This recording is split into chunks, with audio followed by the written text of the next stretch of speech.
Chapter 1. All the other kids gathered around and cheered for blood as me and Josh Whitfield tried to take each other's heads off. It all started about a week ago when Josh called me an Uncle Jerome. An Uncle Jerome is a white person who sucks up to black people. It's downright disrespectful to call a white kid, or any other white person for that matter, an Uncle Jerome. I wanted to whip on him then and there, but being that so many black folks were around at the time, I decided to wait until the perfect time presented itself. Josh must have forgot about his poor choice of name-calling as he reached out to shake my hand that day. As Josh reached out to shake my hand, I balled my fist and came forward with a powerful blow to his eye. Then I whipped on him just like I'd promised myself I would. I have to say, I felt a little bad after seeing him run off holding his eye. But you reap what you sow is what my grandpa preached many times at our church meetings. After whipping up on Josh and sending him running away like a crybaby, all the kids gathered around and praised me. For that moment, I enjoyed my victorious battle over that name-calling bully, as I was patted on the back by my peers. But my celebration was short-lived as I made the mistake of turning my back on my opponent and giving him time to recuperate, a mistake that I would regret as Josh snuck into the crowd while I was off guard. Boy, did he come back with a vengeance. I tried punching him back while he rushed me, but his punches were much more powerful than mine, as he glared with blood-red eyes. "Punch him! Kick him!" the other kids screamed for more entertainment. "Jonathan Anthony Wallace, you stop that fighting this instant," I heard Mama scream in the background as she hurriedly walked towards us kids. Being caught off guard by Mama's concerned voice caused me to lose the fight, and it saved my life at the same time. The next 2 power punches from Josh had sent me stumbling uncontrollably to the ground. All the kids laughed and reenacted the fight as I rolled over on my back, shamefully defeated. While I lay on the ground, waiting for Mama to come give me a worse beating than Josh had given me, I could hear her feet stomping against the grass as she approached. "You kids should be ashamed of yourselves, fighting like wild animals," she shouted, running everyone off. "Go find some work to do," she demanded. When Mama reached where I laid on the ground in pain and misery, she stood over me with her arms folded over one another. Her body blocked the sun from my eyes. "Jonathan Anthony Wallace, what did I tell you about fighting?" she angrily asked, looking down on me with wrinkles in the middle of her eyebrows. "Do you have to say my full name? It's embarrassing," I said, slowly rolling over, getting to my feet. Mama stepped back and quickly examined me with her eyes to see if I was hurt. "Do you really have to disobey me every time I tell you not to do something? And what is wrong with your name?" she asked, placing her hands on her hips. Mama really looked upset with me, as well as exhausted from a day of work. Her apron was covered with flour, and she also had a little on her face, which was kind of funny as I watched her shout in anger while smelling like baked goods. Mama's once light blonde hair had turned into dirty blonde color, and her marble blue eyes didn't seem to sparkle as they once did when I was younger. She had been working too hard for too long. Mama brushed the grass out of my hair before embarrassing me and brushing off my pants, as if I was incapable. "You're supposed to be in there cleaning like the rest of us. If one of those black folks was to catch you out here fighting instead of working, then I'd probably be fired by now. I'm not losing my job because my son is not doing what he's told by his mother. Now get," she said, pointing toward the open back door of the big white house. "I'll be sure to let your father know about this when he gets home," she added. As I walked toward the open back door with my head down in shame, and Mama close to the back of my heels, I could feel her staring at me as she talked to herself in anger.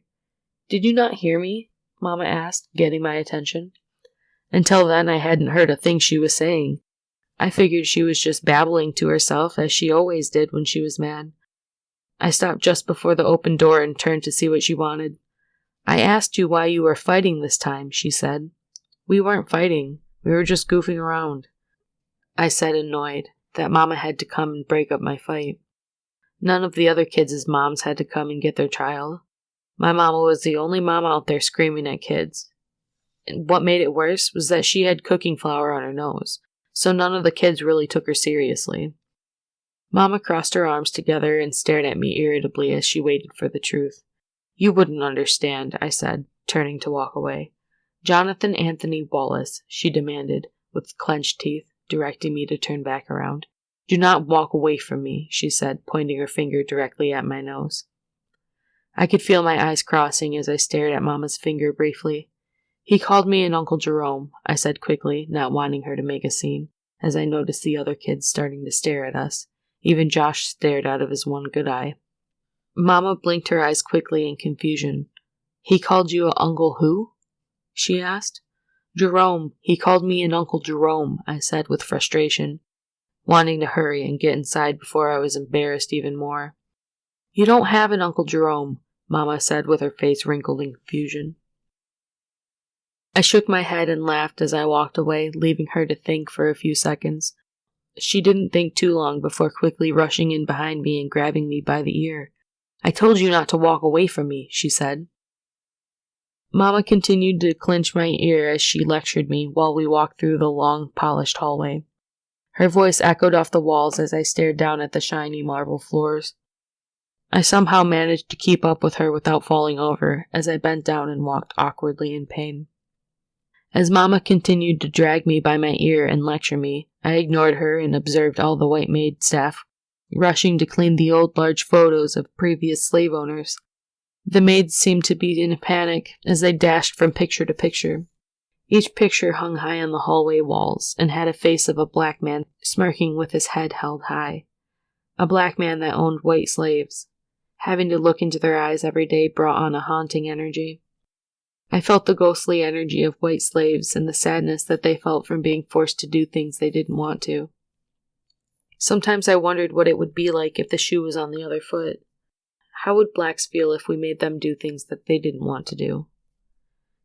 Did you hear what I said to you? Mama asked, with my ear still tight in her grip, as she stopped walking. I can't hear you, I said sarcastically, hinting to her that she still had me by the ear. She eased up on her grip just enough to repeat herself. I said, she said, demanding my full attention, the Browns are due to return early from their trip, and while you were out back acting like a fool with the rest of those kids, we were in here working hard for their return.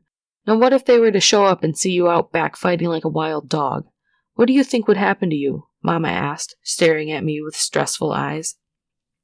My family had been working for the Browns ever since we were shipped over from Europe. My great-grandparents were the first of my family to come to America. My grandfather used to tell me lots of stories about them and suffering they endured to stay alive.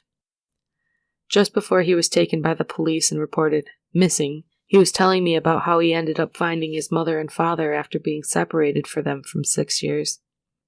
When all whites were freed from slavery in the late 1800s, my family stuck around here and worked in the big white house for the Browns. A lot of other families stayed in the South after slavery ended, but there were some that went north, hoping to find a better life.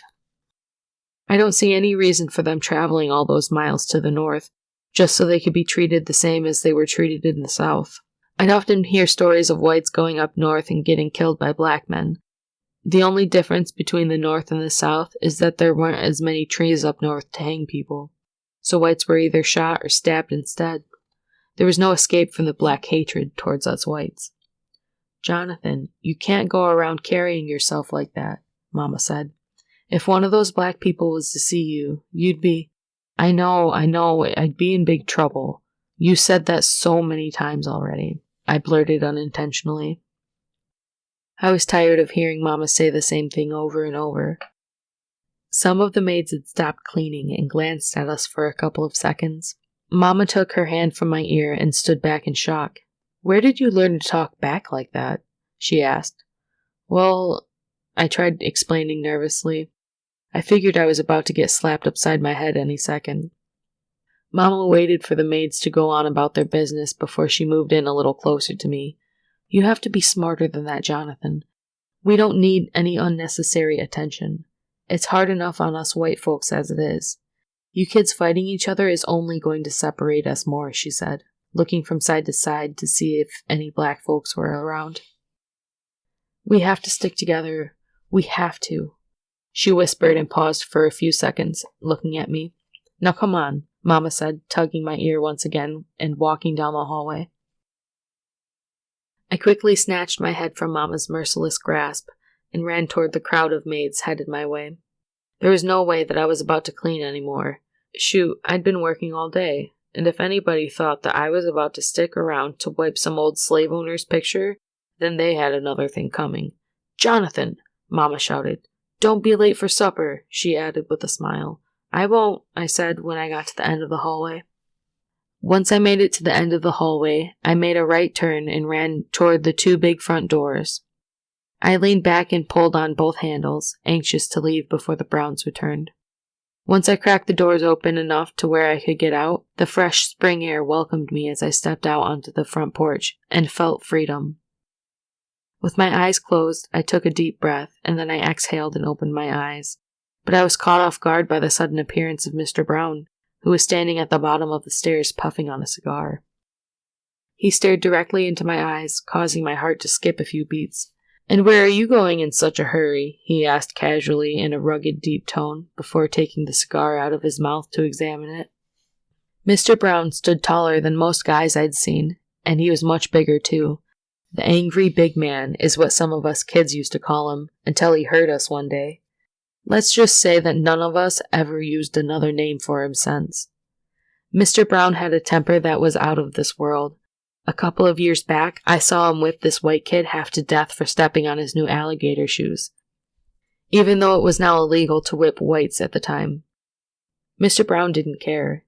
The kid's parents worked for him, and he knew that they needed the money. The poor kid would probably still be getting whipped to this day if it wasn't for the old whip falling apart. Once the whip had fallen apart, Mr. Brown called the kid a devil before spitting on him and glaring into the kid's father's eyes. The kid's father looked as if he'd seen Satan himself as he blinked his eyes nervously. Not only was Mr. Brown notorious for his temper, but he was also the richest man around these parts of the woods. Mean and rich are a bad combination, if I can say so myself. "You were saying?" Mr. Brown demanded as he stared at me in disgust. "I was coming to get your bags, sir." I stuttered and noticeably lied. My face squinted at the beaming sunlight. The weather was perfect that day, and I noticed the birds dancing in the sky as the wind blew just at the right moments. I so badly wanted to take off running down the long dirt road, but not before giving Mr. Brown a hit to the groin that would make him screech like a little girl. I held back laughter as I pictured him squealing. Mr. Brown stared at me with his face wrinkled in a repulsed way. "I don't like to be lied to," he said, spitting on the ground before puffing on his cigar. "Now I know you whites aren't used to being amongst honest, civilized people," he said, referring to black folks. "But you'll learn to be honest around here. You got that, boy?" he asked, staring and waiting for a response. "Yes, sir," I said, not wanting to get Mama fired, or for me to end up like that kid that got whipped. "Go get the bags," Mr. Brown said, pointing in the direction of the shiny, all-black car that he purchased just before their trip. "There aren't many cars around here, and the people that do have them are black. We whites either have to walk or ride by horse, which was fine by us. We just got to our destination a little slower." Mr. Brown was the first person around here with a car. He drove through the streets like a maniac, often almost running over people. One time, when he actually did hit someone, it was a little 5-year-old white girl that couldn't get out of the street fast enough. Because the girl was white, no charges were put on Mr. Brown. He didn't even say sorry to the girl's parents. He cursed them out, blaming it all on them, and simply drove away.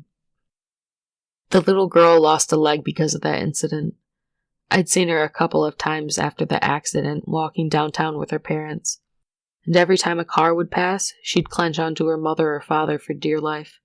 "How are you, Mrs. Brown?" "Michael?" I